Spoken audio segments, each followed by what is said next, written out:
In this video, we're going to discuss the mounting concerns that are shared by most Americans at this point, the upcoming 2024 US elections, featuring a rematch between Trump and Biden. And from worries about corruption and social unrest to fears of a rigged outcome, there's really a tangible unease about the election's consequences, which are only intensifying. We're also going to discuss the current state of the conflict between Russia and Europe, along with the alarming acceleration of the United States national debt, prompting serious questions about its sustainability and the nation's economic trajectory. As with all of our videos, we're going to discuss practical things that you can do now to prepare, and I'll share some of what I'm doing today to ensure that these events that we talk about, that are grabbing headlines and stealing our attention, don't overwhelm or impact us too greatly. Also, later we'll announce the last giveaway winner and the details of how you can participate in this week's giveaway. Now, before we proceed, it's always essential that I do this at the beginning to really clarify the purpose of these videos. These news segments are not meant to instill fear, but to offer preparedness guidance, to give you an understanding of the threats that are on the horizon so you can adjust how you prepare.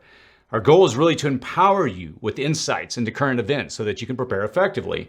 And then look, if you're feeling overwhelmed, check out the many how-to videos in our library, which provide detailed information for preparing with practical solutions for uncertain times. But remember, global conflicts are going to persist, impacting individuals, economies, and supply chains, even in stable times. We're not going to blow up, hype up, politicize, or over-dramatize the potential impact of what we see in the news, but we are going to strive to cast an unbiased and sober spotlight on it so that you can assess how it will or won't impact you in the future. And as always, prioritizing and securing essentials like food, water, shelter, and medical supplies today, as your preparedness will be what sustains you should our infrastructure falter. And while we may not control global challenges, we can fortify our environments to withstand their impact better. Now remember, the best time to prep was yesterday, and the next best time to prepare is today. With that being said, let's jump into the news that you need to know. US elections 2024. Elections, they have consequences, but have we given up hope of anything good coming from them? In a recent poll on our channel, we asked, how concerned are you about the elections this fall between Trump and Biden? And an overwhelming majority of respondents, over 85%, stated that they have some serious concerns. And the comment section of that poll reveals a growing anxiety about the upcoming election, with worries ranging from potential corruption, divisiveness, and fears of a rigged outcome, while others express a desire for a third option, concerns about immigration, civil war, world war, and an overwhelming skepticism about the effectiveness of either candidate. And one of the comments read, "My husband and I are planning to leave the country if he is voted in again. We're in a state that supports him too much, and his supporters are already putting my ability to safely have a job in danger. It's very troublesome." Honestly, I don't know which candidate they were referring to about getting voted in again, and I think the divisions in this country run that deeply. There's a pretty consistent theme of distrust in our institutions, the election process, and deep-seated contempt for the other side, which, to oversimplify, is anyone not agreeing with you. Now, these comments and shocking results beg the question of how close we are to seeing America, what George Washington called a grand experiment, run its course. How close are we to neighbors turning on neighbors, or are we already seeing that? And look, no matter which side of the political spectrum that you're on, or if you claim not to be on the spectrum at all, we can all probably agree that we are seeing some pretty alarming signs of the breakdown of social cohesion that really holds this country together. Before we proceed, let me just restate what I did at the beginning of the video.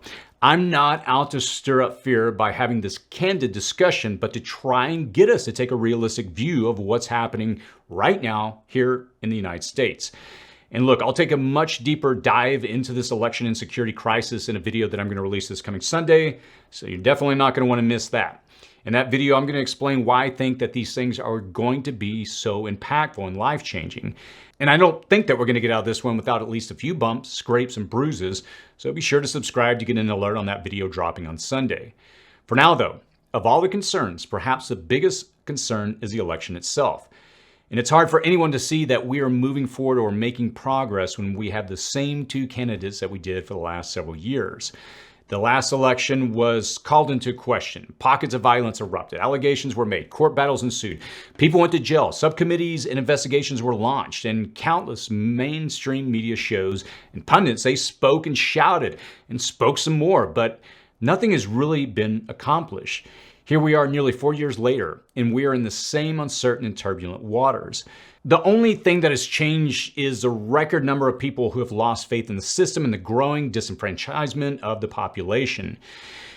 And we've gone from a mutual shared interest in being an American to a deep distrust of each other, to the point where we can't believe that anyone in a position of power is trying to work for the country's greater good. Things don't really look to improve anytime soon with regard to this either. And in fact, with the known misinformation and disinformation campaigns, the likelihood of election day confusion brought on by cyber attacks or other events, and the continual questioning of our voting and election systems really add fuel to this fire. This is further enhanced by AI and algorithms that erode our sense of reality as they complicate our ability to discern truth, intent, and the credibility of information.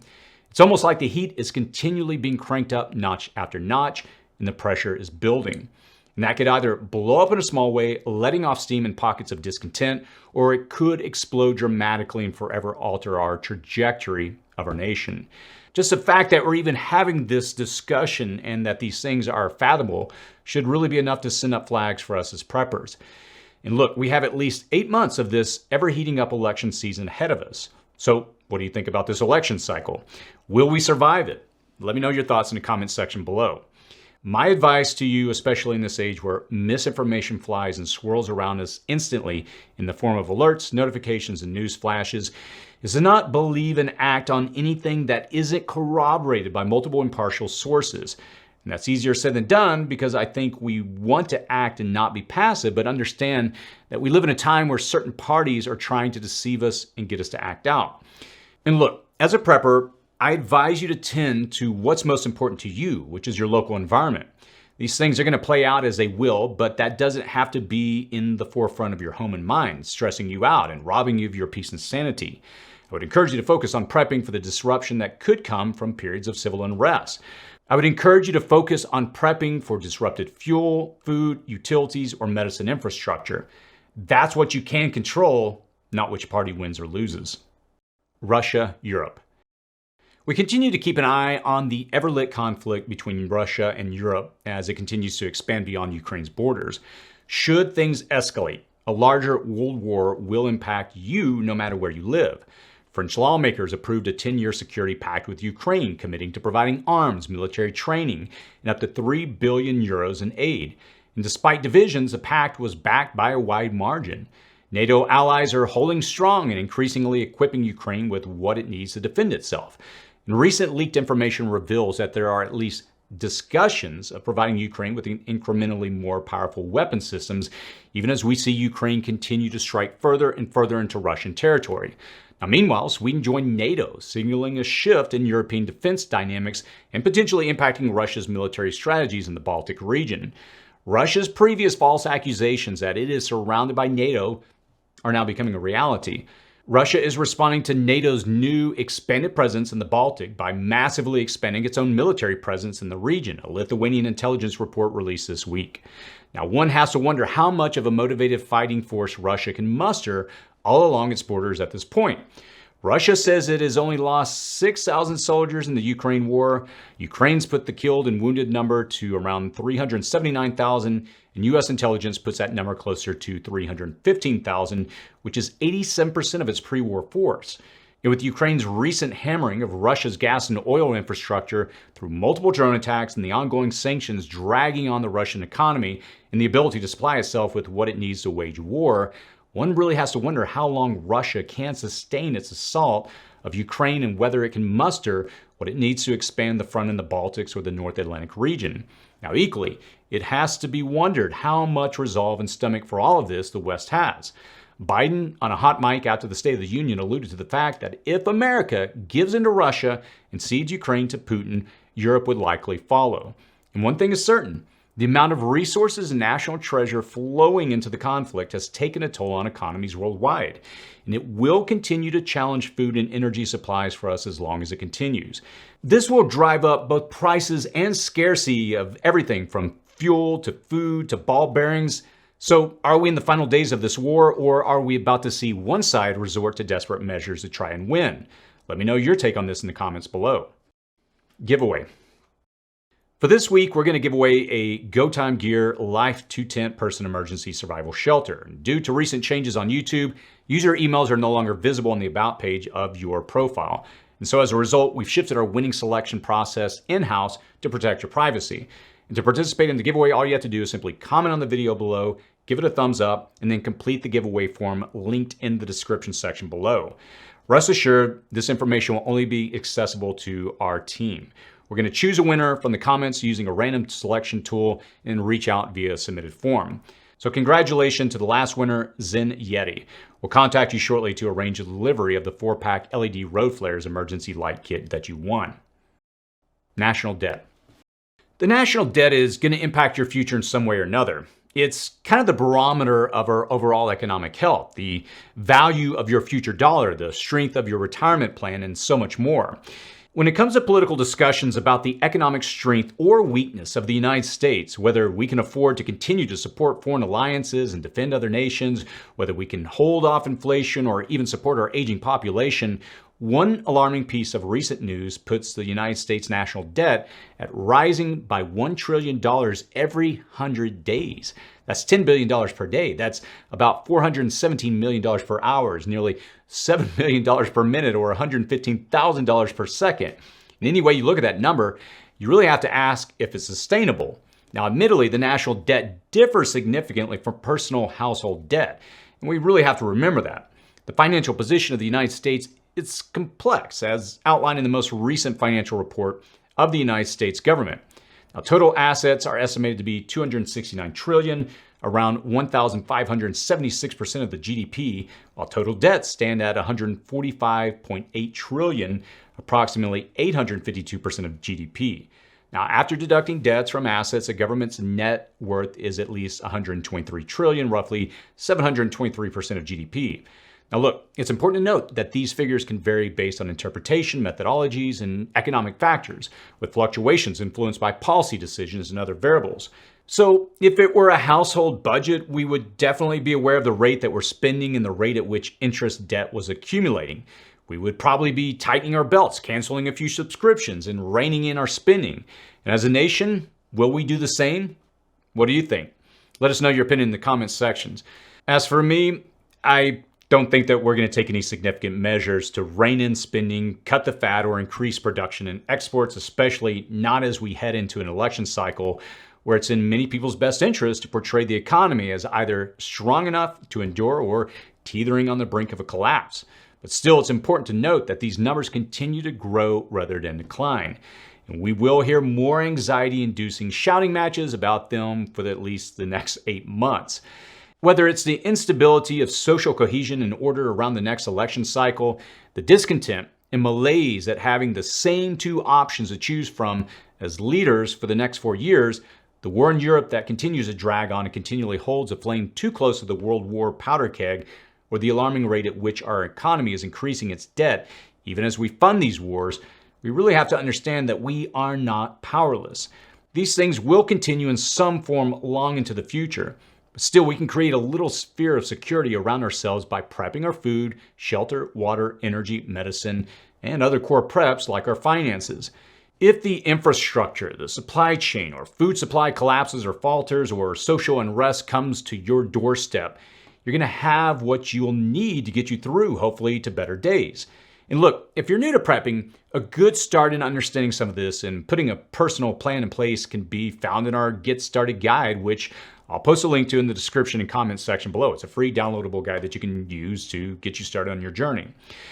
Now, on a personal level, apart from what I do behind the scenes with this channel and our online community, my priority over the last 2 months has been to focus on my health. And as I've shared several times recently, I started at 187 pounds last August, was 178 pounds on January 15th of this year, and last weekend I was at 163 pounds. So I aim to go another 8 to 10 pounds before I stop cutting body fat. And at the time of recording this video, I'm 56 days sober, and honestly, I feel like $1 million. I have a lot of energy. And in the past, I had to rely upon energy drinks and coffee to get me through the day, but I've come to enjoy just having natural energy all the time. It feels great. And once I hit my goals, I'll share more with the community about the process that I went through to get to that point. So why am I sharing this? I'm of the firm belief that if we continue to see these issues escalate and play out and things continue to crumble, deteriorate around us, your number one asset will be your health. You only get one body, so I would encourage you to take care of it. We also did a playlist in January discussing physical fitness. We had a lot of different videos. Some of them did well, some didn't do that great at all. And we put a lot of time and energy. We created a downloadable guide to take you through all the process of learning how to eat healthy, how to exercise, how to prepare as a prepper. And I would encourage you to go back and check out that playlist. I'll again link to it below. As I always do in these news segments, I try to end with a word of encouragement. Because again, so much of this can feel so heavy and it can feel overbearing. And what I've come to the conclusion of, rather in my life, is that there are certain things that I have control over and there are certain things that I do not. Right? And the things that I do have control over, again, right now, my health is a primary focus for me because I've neglected it for probably 25, 30 years. I've been, for the most part, more or less overweight. And when I looked at myself in the mirror, I didn't think, I'm overweight, but I realized in that moment that I have control over my own environment. I have control in my household. With my wife, we, raise our children together. We have the ability to take care of our children and to raise a healthy family. And as I look out, like many of you at this world, and see the things that are apparently coming on the horizon, whether that's the potential for world war, civil unrest in our country, so many of the other things that we covered, it can be so easy to get discouraged and to, again, feel powerless and feel like it's a tsunami coming to us that we have no control over, that we cannot get out of the way. But let me just finish by saying this. You do have the ability today to take charge and to do whatever it takes to move forward. We've done a lot of videos on preparing food, a year supply of food. We've done videos on starting out in 3 months, 3 weeks, 3 days. I mean, we've covered the whole gamut here. The point is, we did these videos intentionally to give you a tool, to give you a way to move forward. And until the day I die, until I take in my last breath, I will continue to fight and push forward. And I would encourage you to do the same.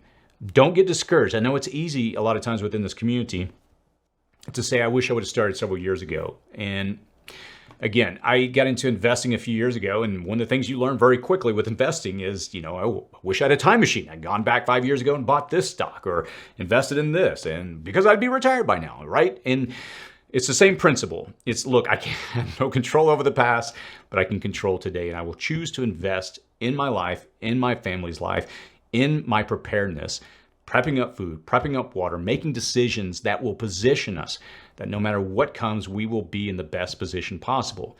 Are any of us going to make it out of this alive? No. We all face the same reality, death and taxes. Had to put that in there for you. But to say that, I will do whatever I can to take care of my family. And I would encourage you at this time, wherever you are, whatever you're dealing with, don't lose heart and don't give up or get discouraged. I've been there too many times before. But winners are individuals that have lost many times, but they choose to get up and continue to fight. I could sit here and share all my stories of loss and mistakes I've made, and it's something that I look back on my life as I get a little older, and I realize, yeah, I've made mistakes, but I've always chosen to get back up, and I'm here today as a result. And my encouragement is to you to do the same.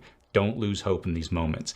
Be careful what media you take in, because there's a lot of negative naysayers out there that are telling you, be scared, be scared, be scared.